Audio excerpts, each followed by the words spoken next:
Hello guys, आज की इस वीडियो में करने वाले हैं हम क्लास 8 का जो एक्सरसाइज 5.1 है उस एक्सरसाइज 5.1 का पहला और दूसरा क्वेश्चन इस वीडियो में कंप्लीट करेंगे। बहुत से बच्चों को क्या है, इस पहले क्वेश्चन में बहुत ज़्यादा दिक्कत आ रही है, तो ये वीडियो स्पेशली उन्हीं के लिए बनाया है मैंने। पहला जो क्वेश्चन है ना, केवल समझने वाला क्वेश्चन है, इसको फालतू में उलझना नहीं है। इस क्वेश्चन में ज़्यादा उलझोगे तो उलझते ही रह जाओगे। क्वेश्चन को हमें आराम से पढ़ना है और समझना है। सबसे पहले क्वेश्चन को अच्छे से पढ़ना। क्या कहा है कि किन आंकड़ों को दर्शाने के लिए आप एक आयत चित्र का प्रयोग करेंगे। यहाँ पर ऐसा कहा है कि किन आंकड़ों को दर्शाने के लिए आप आयत चित्र का प्रयोग करेंगे। तो ध्यान रखना, हम तो आयत चित्र का प्रयोग तब करेंगे जब हमारे पास क्या हो, एक वर्ग अंतराल हो, अच्छा सा वर्ग अंतराल मिल जाए, या फिर अगर इससे भी इजी आसान तरीके से हमारे पास दंड आलेख बन रहा है ना, तो हम तो पहले दंड आलेख ही बनाना चाहेंगे। वर्ग अंतराल तो हम नहीं बनाना चाहेंगे। वर्ग अंतराल तो तभी बनाएंगे जब हमारे पास दंड आलेख में वह डेटा रखने में पॉसिबल नहीं हो और हमारे पास वर्ग अंतराल आसानी से मिल रहा हो, तभी आयत चित्र बनाना है। नहीं तो हमेशा हम चाहेंगे दंड आलेख बन जाए, क्योंकि दंड आलेख बनाना सिंपल होता है और अच्छा होता है। तो यहाँ पर कोशिश यही करेंगे कि हम कौन सा आलेख बनाएं, दंड आलेख बनाएं। कंडीशन क्या होगी कि अगर कहीं पर वर्ग अंतराल आ रहा है, आसानी से निकलने में है, या फिर उसमें दंड आलेख नहीं बन रहा है, तब ही हम क्या बनाएंगे, आयत चित्र बनाएंगे। और इस क्वेश्चन में ऐसा ही कहा है कि तुम किस में आयत चित्र बनाओगे, तो हम तो उसी में आयत चित्र बनाएंगे जिसमें वर्ग अंतराल आसानी से बन रहा हो और दंड आलेख नहीं बन रहा हो, तब आयत चित्र बनाएंगे। अब समझते हैं इस क्वेश्चन को। क्या कहा पहले क्वेश्चन में, वो समझना। एक डाकिये के थैले में विभिन्न क्षेत्रों के पत्रों की संख्या। क्षेत्र क्या होते हैं, जहाँ पर जिस एरिया में वो पत्र को बांटने जाता है वह एरिया क्षेत्र होता है। पत्रों की संख्या, अब पत्रों की संख्या तो हम सोच सकते हैं क्या हो जाएगी, 10 पत्र हो जाएंगे, 20 पत्र हो जाएंगे, ये तो पत्रों की संख्या हो गई। ठीक है, इसे बना करके दिखाता हूँ, चलो मैं आपको। पत्रों की संख्या क्या हो जाएगी, जैसे मान लिया हमने पत्रों की संख्या तो हो जाएगी 10 हो जाएगी, 20 हो जाएगी, ये तो हैं पत्र। और यहाँ पर लिखना है हमें क्षेत्र।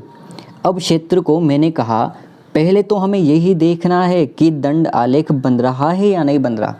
अगर दंड आलेख आसानी से बन रहा है ना, तो हम तो आयत चित्र नहीं बनाएंगे भाई, नहीं बनाएंगे आयत चित्र। ठीक है, तो इसमें देखो क्या दंड आलेख बन रहा है क्या, हमें आयत चित्र बनाकर नहीं देखना। आयत चित्र तो तभी बनाना है जब हमारे पास दंड आलेख नहीं बन रहा हो और वर्ग अंतराल आसानी से मिल रहा हो, तो हम आयत चित्र बनाकर नहीं देखेंगे, हम बनाकर देखेंगे इसमें दंड आलेख। ठीक है, तो क्या दंडालेख बन रहा है क्या, और दंडालेख बनाने के लिए पता है ना, यहाँ पर नाम ही चाहिए। तो हमारे पास नाम है ना, क्षेत्र का नाम है ना। जैसे मान लो वो किसी कॉलोनी में जा रहा है, किसी जगह में जा रहा है, एक शहर में जा रहा है, तो उस क्षेत्र का नाम होता है प्रॉपर। फिर जैसे मान लो वो एक एरिया में जा रहा है, किसी ज़िले में जा रहा है, तो कोटा में जा रहा है, जैसे मान लिया, तो कोटा शहर के 10 पत्र हैं। फिर उसके बाद 12 शहर है, तो 12 शहर के 20 पत्र हैं। तो इस प्रकार एरिया डिवाइड हो गया, फिक्स एरिया डिवाइड हो गया हमारा, तो कि हमारे पास कोटा में 10 पत्र हैं, 12 में 20 पत्र हैं। तो इसमें तो हम अभी आयत चित्र क्यों बनाएंगे, इसमें तो हम कौन सा बनाने वाले हैं, दंड आलेख बनाने वाले हैं, क्योंकि दंड आलेख बनाने पर हमारा तो सारा ही डेटा बन रहा है। तो क्या इसमें आयत चित्र बनाने की ज़रूरत है क्या, ज़रूरत नहीं है, तो हम नहीं बनाएंगे। हमारा तो काम दंड आलेख से हो रहा है, दंड आलेख बनाना आसान होता है, इसलिए हम कौन सा बनाएंगे, इसमें दंड आलेख बनाएंगे।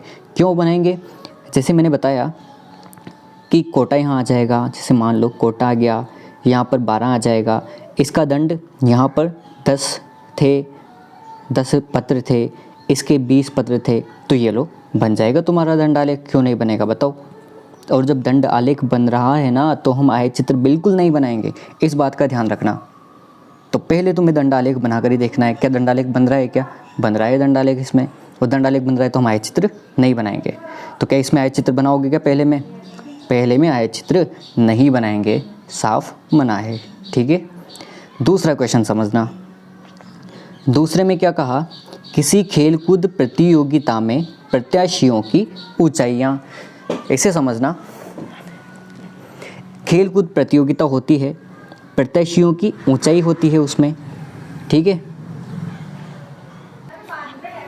किसी खेल कूद प्रतियोगिता में प्रत्याशियों की ऊंचाई।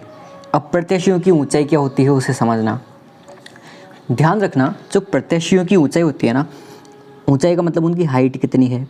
अब हमें ये पता है ना भाई, किसी की हाइट 4 फीट 2 इंच भी होती है, 5 फीट 2 इंच भी होती है, 6 फीट 3 इंच भी होती है, ऐसे होती है ना हाइट।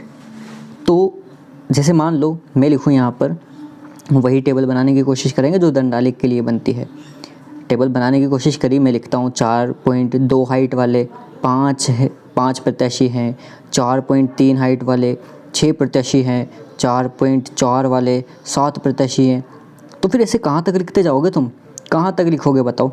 4.2 वाला भी होगा, 4.2 1 वाला भी होगा, 5.2 वाला भी होगा, कम से कम 50 मान तो आ ही जाएंगे कम से कम।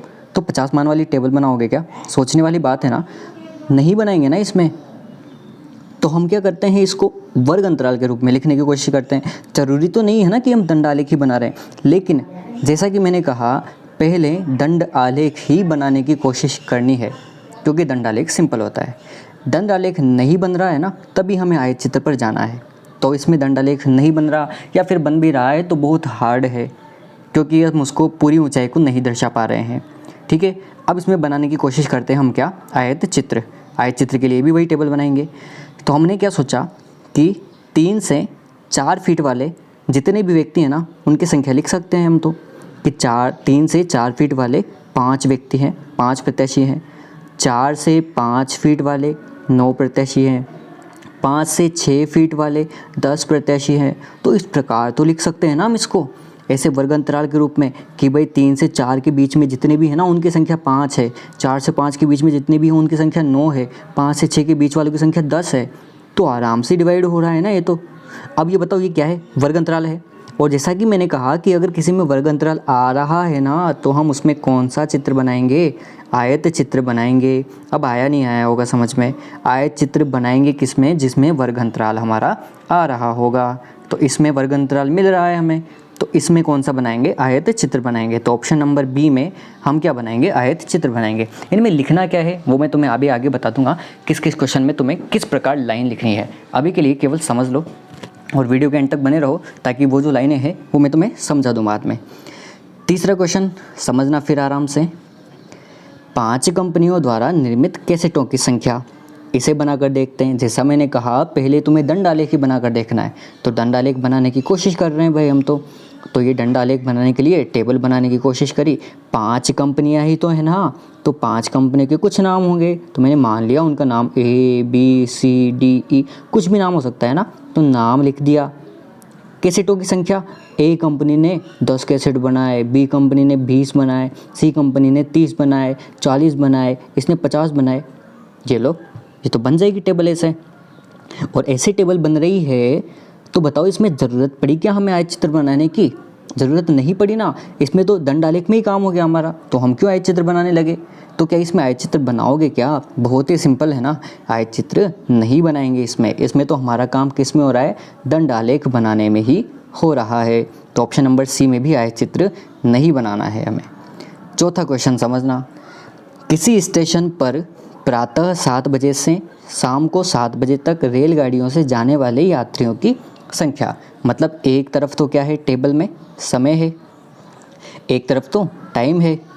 ठीक है, एक तरफ तो टाइम है और एक तरफ जाने वाले यात्रियों की संख्या, पैसेंजर की संख्या है। ठीक है, अब जैसे मान लो मैं यहाँ पर आयत चित्र बनाने को, चल पहले तो दंड आलेख ही बनाना है ना, दंड आलेख बनाने की कोशिश करते हैं। जैसे 7 बजे, सुबह के 7 बज रहे हैं, वॉच में जैसे ही 7 बजते हैं ना, तो सुबह के 7 बजे। अब 7 बजने से स्टार्ट करता हूँ मैं, 7:01 पर एक यात्री चढ़ गया ट्रेन में, 7:02 पर 2 यात्री चढ़ गए, 7:02 पर 3 यात्री चढ़ गए, 7:02 पर 4 यात्री चढ़ गए। ऐसे कहाँ तक लिखता जाऊँगा इनको, नहीं लिख सकते ना, ऐसे तो बहुत बड़ा हो जाएगा ऐसे तो। और फिर अभी तो 7 बज रहे हैं ना, 7 से 8 बजेंगे, 9 बजेंगे, 10 बजेंगे, ऐसे वापस शाम तक 7 बजे, तो कितने सारे मान हो जाएंगे इसमें। तो इतने मान के लिए क्या दंड आलेख बनाना है, पॉसिबल है क्या? पॉसिबल तो है, बन तो जाएगा, लेकिन इतना बड़ा बनाना बेकार बात हो जाएगी ना। इसके लिए हम क्या करेंगे, इसको आयत चित्र बनाने की कोशिश करेंगे। अब मैंने ये कहा था दंडालेख बनाकर देखना है, ज़रूरी नहीं है कि दंडालेख ही बनाना है। अगर दंडालेख नहीं बन रहा है तो हम कौन सा बना देंगे, आयत चित्र बना देंगे। इसमें दिक्कत आ रही है ना दंडालेख बनाने में, तो मैंने सोचा आयत चित्र बना देते हैं। आयत चित्र के लिए सबसे पहले क्या होता है, वर्ग अंतराल होता है। वर्ग अंतराल बनाने की कोशिश करते हैं। 7 बजे, 7 से 8 बजे ले लिया मैंने कि 7 से 8 बजे तक यात्री कितने चढ़ गए ट्रेन में, 10 यात्री चढ़ गए। फिर 8 बजे से 9 बजे तक 20 यात्री चढ़ गए। ऐसे 9 से 10, 10 से 11, 11 से 12, 12 से 1, फिर 2, 3, 4, 5, 6, 7 तक। तो ऐसे तो मैं कर सकता हूँ बिल्कुल आराम से कम 10-12 मान हो जाएंगे, तो हो तो जाएंगे। पॉसिबल है कि 7 बजे से 8 बजे के बीच में इतने व्यक्ति चढ़े, 8 बजे से 9 बजे के बीच में इतने व्यक्ति चढ़ गए। तो इसमें तो वर्ग अंतराल बनाना पड़ा, और वर्ग अंतराल बन रहा है तो कौन सा है ये है हमारा आयत चित्र। मतलब इसमें भी हमें आयत चित्र, किस में बनाओगे आयत चित्र, डी वाले में भी कौन सा बनाएंगे हम, आयत चित्र बनाएंगे। तो कौन कौन से में आयत चित्र बनाया हमने, एक तो ऑप्शन नंबर ए में नहीं, ऑप्शन नंबर बी में आयत चित्र बनाया, और एक ऑप्शन नंबर डी में आयत चित्र बनाया।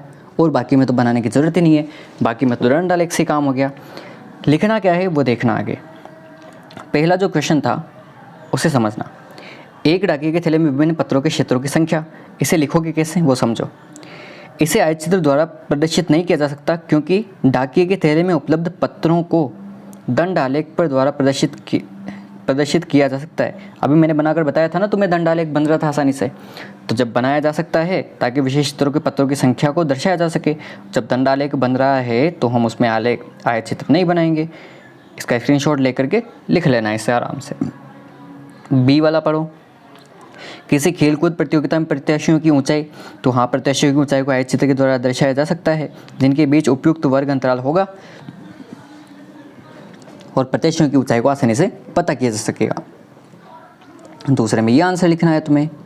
इसके बाद देखते हैं, इसके बाद सी वाला है 5 कंपनियों द्वारा निर्मित, तो इसे आयत चित्र द्वारा नहीं दर्शाया जा सकता क्योंकि कंपनियों के कैसेटों की संख्या को दंड आलेख द्वारा प्रदर्शित किया जा सकता है। तो अभी मैंने कहा ना तुमसे कि पहले दंड आलेख ही बनाकर देखना है। अगर दंड आलेख बन रहा है ना तो हम आयत चित्र नहीं बनाएंगे उसमें, ठीक है। आयत चित्र तभी बनाना है जब दंडालेख नहीं बन रहा हो और हमारा क्या बन रहा हो, वर्ग अंतराल बन रहा हो। ये 2 पॉइंट ध्यान रखना हमेशा। आई होप अब तो तुम्हें आराम से क्वेश्चन नंबर 1 तो समझ में आ ही गया होगा। इसका डी वाले में क्या लिखोगे कि किसी स्टेशन पर ये जो 7 बजे से 7 बजे तक यात्रियों वाला था ना, तो इस स्टेशन पर आने वाले यात्रियों की संख्या को आयत चित्र के द्वारा दर्शाया जा सकता है जिनके बीच उपयुक्त वर्ग अंतराल होगा और यात्रियों की संख्या को भी आसानी से पता किया जा सकता है। तो ये वीडियो क्वेश्चन नंबर 1 के लिए ही बनाया था स्पेशली। तो जिन भी बच्चों को इस क्वेश्चन में प्रॉब्लम थी, आई होप अब तुम्हें शायद प्रॉब्लम नहीं रही होगी। क्या याद रखोगे वो एक बार और सोच लो। पहले तुम्हें दंड आलेख ही बनाकर देखना है, सबसे पहली कंडीशन, ठीक है। दंड आलेख बन रहा है तो उसमें आयत चित्र नहीं बनाओगे, साफ बात है। दूसरी बात क्या है, आयत चित्र भी तभी बनाओगे जब हमारे पास क्या आ जाए, वर्ग अंतराल बन रहा हो उसमें, तब हम कौन सा बनाएंगे, आयत चित्र बनाएंगे। तो आयत चित्र बनाओगे कब, जब वर्ग अंतराल हो और दंड आलेख नहीं बन रहा हो। इन 2 बातों का विशेष तौर पर ध्यान रखना, तुम्हारा पहला क्वेश्चन कभी गलत नहीं होगा। और अब जिन भी स्टूडेंट्स को और प्रॉब्लम आ रही है ना, तो वीडियो को एक बार रिपीट करके दोबारा फिर देख लेना आराम से। दूसरी बार में तुम्हें सब कुछ समझ में आ जाएगा। और ऐसे कुछ एक्सप्लेन्ड वीडियो तुम चाहते हो ना, तो ऐसी ही एक्सप्लेनेशन के साथ देखना चाहते हो तो चैनल को सब्सक्राइब करना और बेल आइकन प्रेस करना मत भूलना।